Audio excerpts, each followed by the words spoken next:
Selamat siang semuanya, para orang tua, pastinya orang tua ya kebanyakan yang ikut sesi ini ya. Tapi mungkin, ada yang bukan orang tua yang, eee, hendak ingin mengetahui bagaimana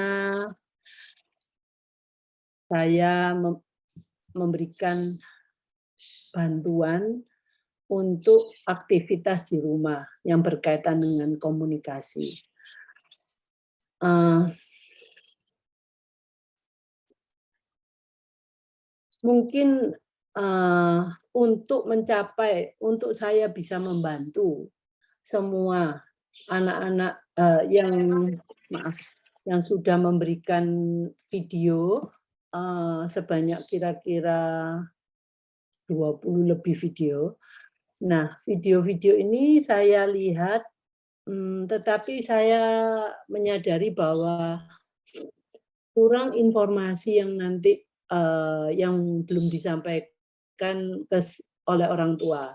Jadi ya memang saya nanti akan memberikan guidance, informasi apa saja yang kira-kira yang masih, belum ada di report atau di video yang diberikan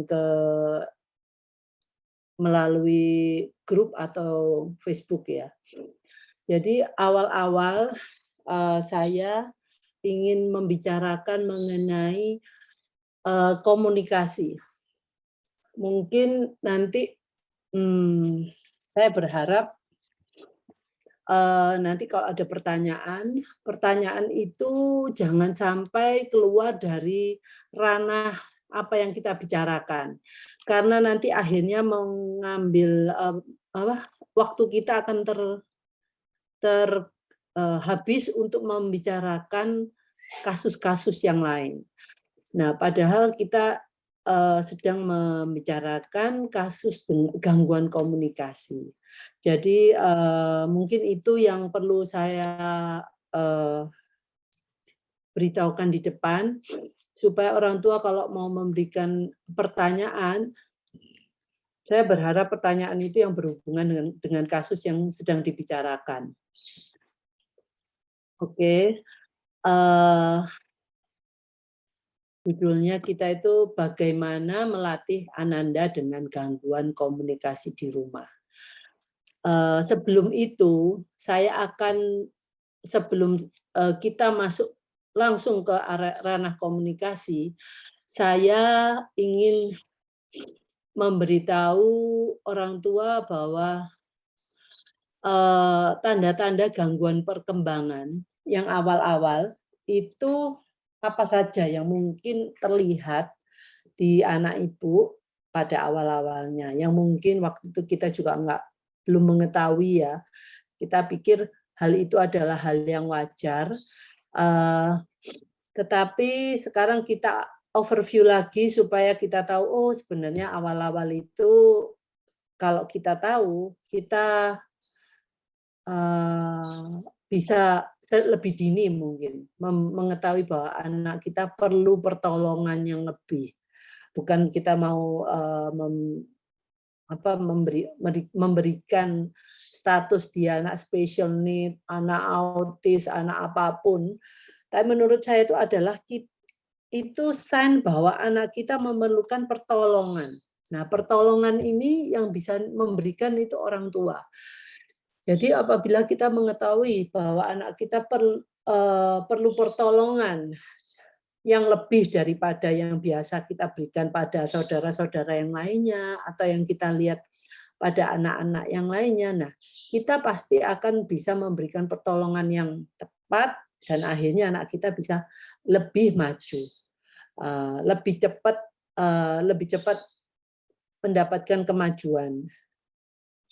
Jadi yang pertama, kalau anak kita tidak bisa mengetahui namanya sendiri, atau kata tidak, atau no ya, atau perintah sederhana saat usia 1 tahun, nah itu kita sudah harus alert. Ya. Terus tidak mengucapkan kata-kata yang jelas pada usia 14 sampai 16 bulan. Nah, mungkin itu kalau flashback kira-kira yang mana lah yang terjadi di anak kita. Tidak dapat menjawab pertanyaan dasar.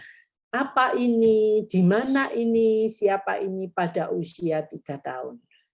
Memiliki kesulitan dipahami oleh orang-orang selain keluarganya setelah usia 3 tahun. Nah, ini biasanya gini, saya enggak tahu anak ini ngomongnya apa mungkin. Ngomongnya enggak terlalu jelas.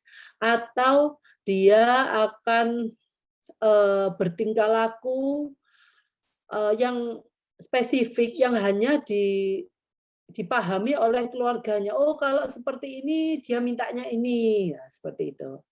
Jadi dia punya bahasa-bahasa sendiri atau gerak tubuh sendiri yang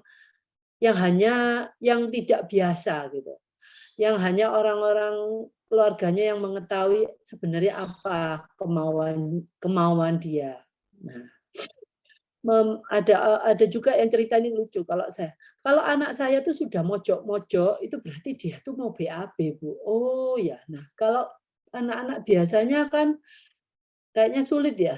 Ngomong kalau dia suka mojok-mojok itu artinya dia pengen BAB ya. Biasanya lebih ke arah kalau dia menurunkan celananya, atau dia pegang-pegang titiknya, atau dia pegang-pegang perutnya. Nah, itu sign yang biasa kita pahami bahwa dia sedang memerlukan mungkin toilet gitu. Yang selanjutnya adalah memiliki keraguan-raguan atau pengulangan berkali-kali ketika berbicara melewati usia 5 tahun. Jadi ini anak yang ngomong satu hal yang sama berkali-kali. Jadi kayaknya dia tahu bahwa dia sudah memberitahu kita, atau dia memberitahu kita mengenai suatu hal, Mas ya. Atau dia mengingatkan kita bahwa nanti malam kita mau ke mana. Nah, itu dikatai terus, atau dia meminta sesuatu yang belum diberikan, dia akan ngomong terus-menerus. Nah, itu salah satu ciri-cirinya juga.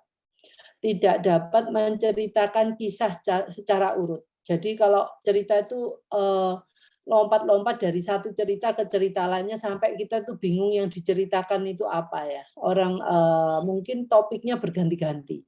Atau satu topik tapi dia nggak berurutan, jadi membuat kita nggak mengerti yang mana terjadi duluan, yang mana terjadi kemudian gitu ya. Terus kosakatanya terbatas. Ini adalah beberapa gangguan perkembangan yang biasanya kita bisa lihat lah. Ya, cuma waktu biasanya nggak semua orang tua bisa tahu bahwa ini kalau anak kita memiliki tanda-tanda gangguan seperti ini, kita benar-benar harus memerlukan pertolongan dari orang yang mengerti bagaimana menolong anak kita. Tetapi karena kita sebagai orang tua biasanya sulit ya, karena kita ya taunya membesarkan anak seperti kita dulu dibesarkan ya. Itu secara umum gitu ya. Terus umpamanya kalau saya, anak-anak ini sudah tidak bisa seperti ini, kita itu harus alert bahwa kita harus cek ke dokter dokter THT untuk mengecek pendengarannya dia.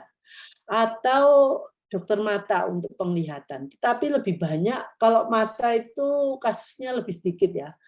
Lebih banyak kasus itu di pendengaran.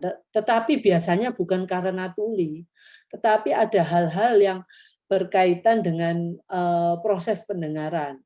Nah, itu mungkin, atau di telinga bagian tengah itu ada cairan yang dimana cairan itu mengganggu keakuratan suara yang diterima oleh otak. Nah, itu memang yang bisa ada tes-tes yang harus dilakukan sebelum kita melakukan semua itu. Jadi istilahnya gini, kalau kita mengajar anak-anak yang mempunyai problem pendengaran, kalau kita nggak mengetahui bahwa anak kita mempunyai problem pendengaran, akhirnya kita mengajar anak ini seperti anak ini tidak punya masalah apa-apa di pendengarannya, dan akhirnya kita jadi fail, gagal untuk menolong anak kita. Nah, jadi waktu yang kita keluarkan untuk anak kita, waktu, uang, energi, semuanya akhirnya sia-sia. Jadi lebih baik kalau kita bisa mengetahui problem fisik anak kita. Jadi pada waktu kita memberikan intervensi terapi untuk anak kita itu hal yang akurat. Jadi kalau anak kita ada sedikit problem pendengaran atau ada problem pendengaran, ya kita harus tahu bagaimana cara mengajar anak dengan problem pendengaran. Kalau dia problem penglihatan, biasanya mungkin visionnya mungkin minus atau dia itu silinder. Nah, itu kalau kita mengajarkan apapun ya nggak pernah sukses. Saya pernah punya murid itu anak Down syndrome ya. Kita ngajarin apa-apa tuh nggak pernah sukses. Tapi anaknya ceria banget, bagus, dan ya intinya tidak menunjukkan anak ini bukan anak yang tidak sehat, tetapi penglihatannya terganggu. Sampai satu waktu kita udah mengajar berapa bulan kok nggak ada hasilnya ya. Nah, akhirnya kita menyarankan orang tuanya untuk ngecek ke dokter mata. Nah, memang dokter mata untuk anak-anak seperti ini adalah dokter mata yang spesial. Itu yang saya tahu itu dokter Rini Mahendra Stari di daerah Jabodetabek. Nah, kalau memang untuk menemui beliaunya itu harus antri. Ya, tetapi masih bisa ditemui lah, maksud saya. Nah, dari problem-problem ini kita mulai memberikan intervensi. Jadi kalau punya saya di sini, asumsinya anak-anak itu tidak punya problem pendengaran dan problem penglihatan. Karena untuk anak yang tuli atau untuk anak yang mempunyai problem penglihatan itu nanti intervensinya spesifik ya. Saya nggak membicarakan di sini. Terus kalau mungkin bisa ada orang tua yang mengatakan bahwa anak saya tidak mempunyai problem. Nah, sekarang mungkin harus mengkomparasikan terhadap ini umur berapa sebenarnya, umur sekian itu harus bisa memiliki komunikasi seperti apa. Nah, yang mungkin sebagai referensi ya, untuk anak 2 tahun itu anak-anak ini sudah mempunyai kosakata sekitar 50 ya, 50 kosakata. Nah, jadi kosakata ini artinya nanti saya akan jelaskan mengenai kosakata reseptif dan ekspresif ya, supaya kita tahu nanti kalau umpamanya kita tahu anak kita itu memiliki kosakata, belum tentu anak kita tuh harus bisa bicara. Bisa juga anak kita itu mengerti, tetapi belum bisa mengekspresikan apa yang diinginkan dia atau apa yang ingin dia beritahukan terhadap orang lain. Jadi dia masih secara reseptif ngerti kalau diberikan perintah-perintah, tetapi dia belum bisa menunjukkan kembali ke orang-orang sekitarnya apa yang dikehendakinya. Ya. Oke, saya mau berbicara mengenai berbahasa, berkomunikasi.